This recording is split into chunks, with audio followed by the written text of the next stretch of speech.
Welcome back to my garage. This is an add-on video or something like that to the valveless two-stroke with no intake valve video. Go check it out if you haven't watched it yet. It's basically about me running my SPX without the intake valve, the rotary valve. And first up, I have to clarify something, because there's been a lot of comments about that running a two-stroke engine without an intake valve is nothing special. A lot of bikes do that from the factory. Well, that's not true. It just seems that way for the untrained eye. And what you are talking about is piston-ported engines.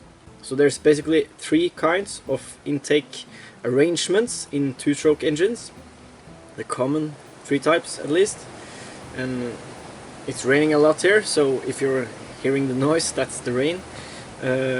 So three types.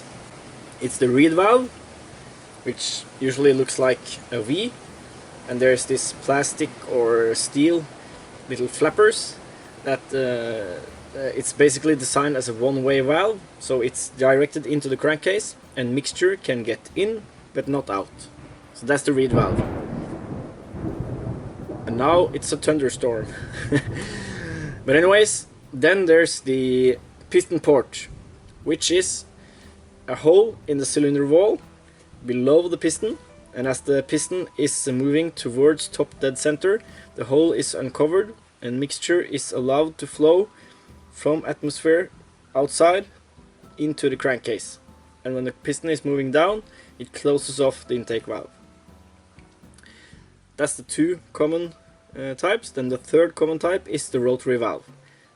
And the rotary valve, either a drum type or a vane type, or yeah, that's the two most common types.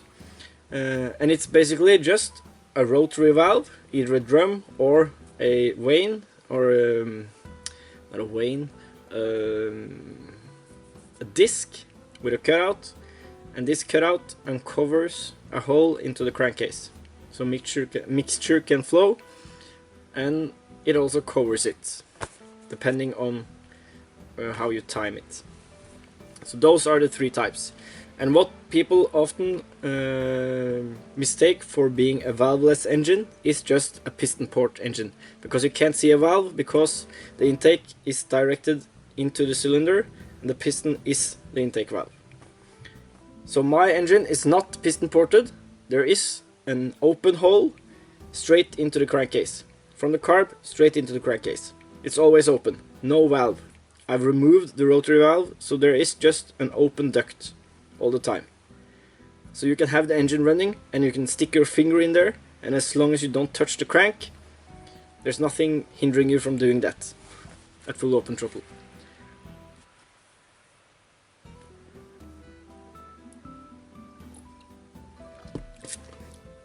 So I've been thinking, why did it start?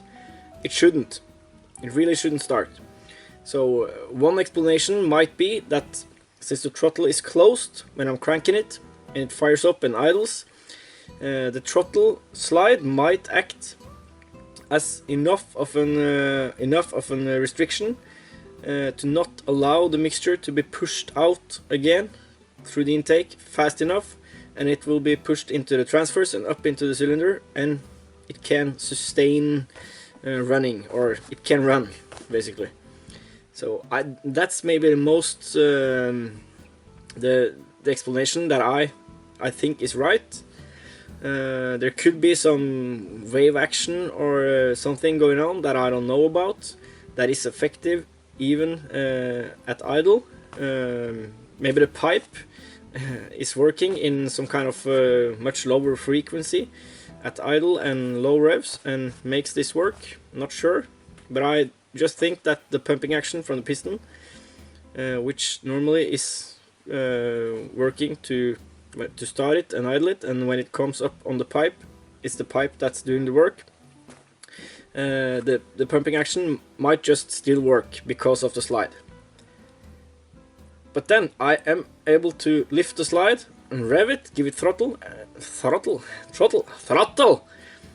and it doesn't die. So I don't know, maybe that's because at the instant you give it some throttle, it quickly just revs up into the power band. So I think maybe.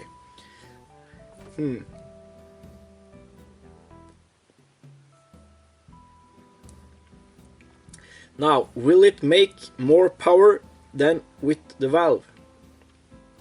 Who knows? Could be. If it does, that must mean that in the period that the rotary valve is normally closed, say from 85 degrees after top dead center to about 140 degrees before top dead center, the crankcase pressure has to be, the mean crankcase pressure has to be higher than atmospheric. So throughout that whole period, the mean crankcase pressure has to be higher than atmospheric, I think, at least.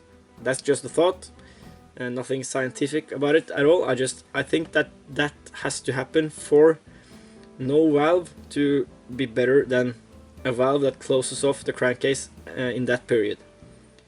Because if it dips just a little bit below, then it will have more power with the valve than without it. We don't know yet, because we haven't run it. Or I haven't run it. Which brings me to when am I going to do the testing? I think, or I don't think, I know that Sunday morning, this weekend, I have some time. Because my girlfriend is probably at her mother's place.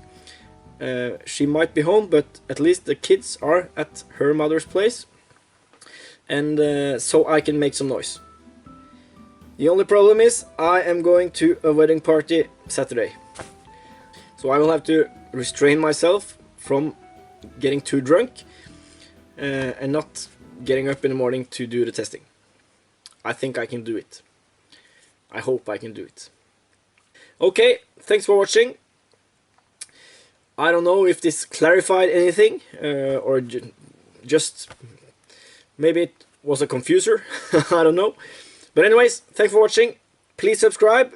This Sunday, if I don't get too drunk, will be when we find out if the SBX will make more power without the valve, with no intake valve. Stay tuned.